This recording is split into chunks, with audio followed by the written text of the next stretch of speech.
Hi, my name is Hafiza, and my project is entitled Gotong-Royong, an autonomous floating settlement in Brunei. I chose to end my diploma with a personal project that interrogates water settlements. Oh, sorry, is it the presentation slide? Yes, Oh we no, can okay, sorry. use your documents, yeah. Sorry. I chose to end my diploma with a personal project that interrogates water settlements because they have been victims of romanticization from and exclusion from the discourse of urbanization. They have been eclipsed by the colonial canon of the gridded settlement of dry land. The need to trace boundary lines on the landscape was a tool of control to demand cultures to be legible to colonialist conventions. Therefore, the project decolonizes the act and narrative of settling, challenges ownership by replacing it with the notion of possession, and advocates the role of the architect as an advisor of systems rather than a designer of specifics.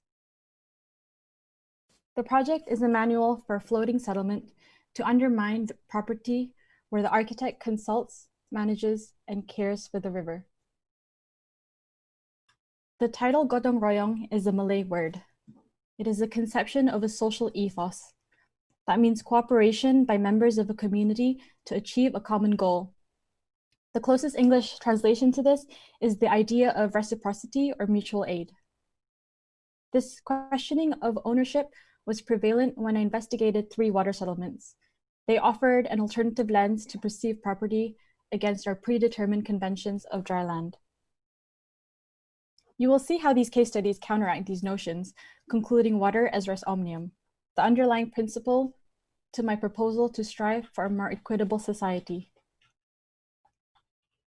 Going through my first case study in Gonvi in Benin. This is Africa's largest town on stilts with almost 20,000 residents. It was built by a tribe in the 17th century after being pursued by Portuguese slavers. Religious beliefs prevented fighting on the sacred lake. The name Gonvi literally translates to safe at last. For them, the act of building on water represented freedom. The second case study is the Mesopotamian marshlands in Iraq. Believed to be the site of Garden of Eden and the Great Flood, it has been home to human communities for more than 5,000 years. The community is made up of minorities who sought refuge in these marshes, living on floating reed houses.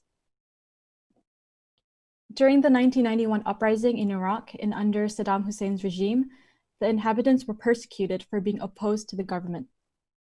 He ordered the wetlands to be drained, displacing thousands and killing hundreds. This is a really incredible case study because it shows how how the state manipulated water to dispossess the community of their livelihood. And the last case study is Kampung Air in Brunei, a country that originated from a settlement on stilts, which later moved onto land only in 1905. This landward migration was catalyzed by the first British resident, but this was unsuccessful. As you can see here, 30,000 Bruneians still live in Kampung Air. A significant feature common between these three is their egalitarian way of life over the water guarantees abundant resources without agriculture, which resisted enclosure and subdivision.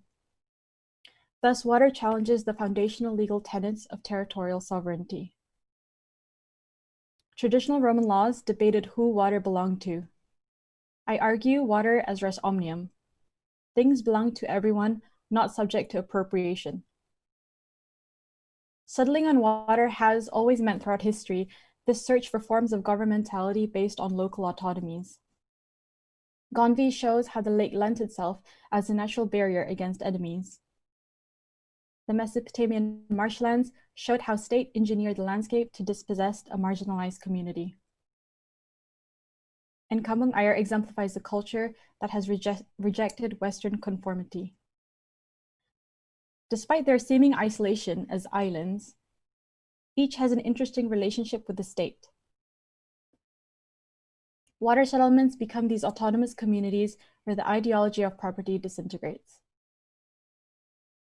Influenced by these ideas, my project interrogates this unresolved conflict between state planning and self-determination of communities.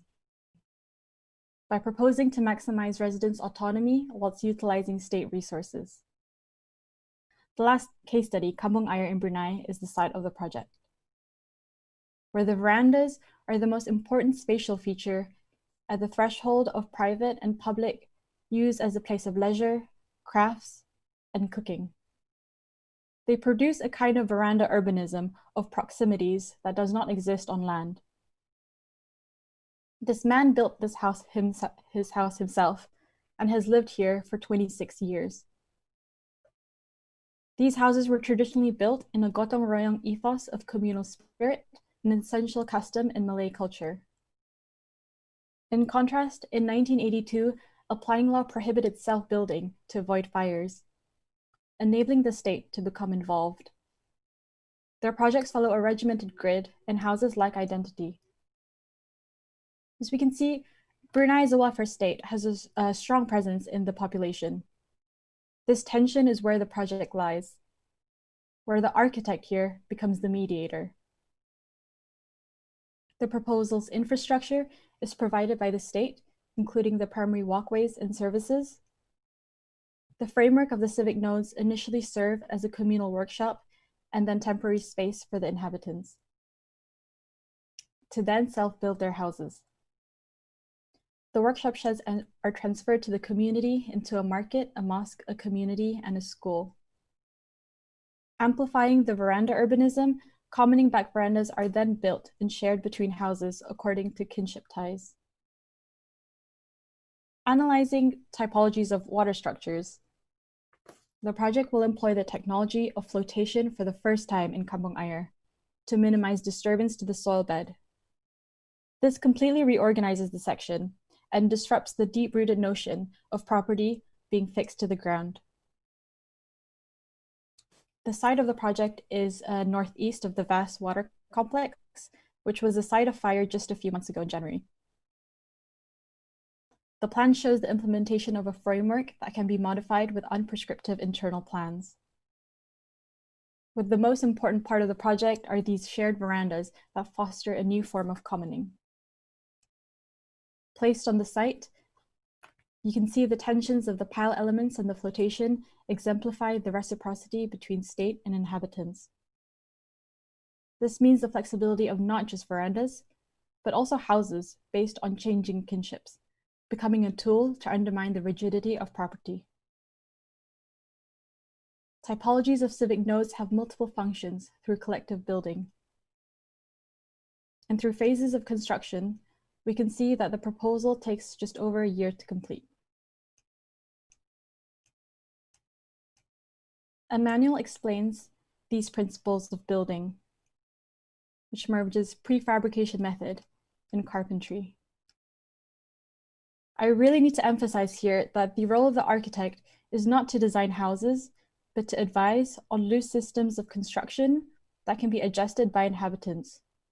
The internal layout and cladding are left to the residents' control. Communal verandas serve as places of commoning, a new typological innovation of Kampung Air. The proposal also aims to foster solidarity through cleaning, with a litter technology integrated into the construction of each house. Positioned at entrances, which places a collective responsibility to care for the river. Different hierarchies of commoning permeates into daily life. The call of prayer invites inhabitants to the central node. Yusuf arrives at the front veranda to go for an event at the back, where his cousin is celebrating a birthday. Nearby, Osman is boat making in his workshop, while his wife is drying out some prawn crackers in the sun. This veranda becomes a new versatile space for collective use. To summarize, having water as the tabula rasa is symbolic against the crystallization of property. The finality of property lines as a means to control territory is replaced with the fluidity of water as spaces of negotiation. This manifests in thresholds of proximity, both physically and socially. The project is not a romantic reading of water settlements. rather a polemic on the status quo of urbanization on land, a byproduct of colonialism. And on a broader scale, questions what is our duty to the state? How can we foster governance based on local autonomies? While res omnium is a broader concept of commons in ideology, Gotong-Royong is a localized principle of sociality in practice. This unconventional method of building allows communities to settle where the notion of possession replaces property, where property invites exploitation, possession guarantees care. We need to liberate ourselves from the pervasive apparatus of property that has reduced existence into a commodity. I urge for a paradigm shift in viewing the ecological landscape, not as a place that belongs to us, but as a place where we belong to. Thank you. Thank you, Hafizad. Thank you. Great presentation. And I'd like to say we're going to have a proper 30-minute break now. I think people need to stretch their legs, get some lunch. I have to walk a dog. And so we'll have the next presentation from Henry Zhao at 3:30. Let's call it 3:40, please. And we'll see each other then, all right? Proper break. See you. Thank you.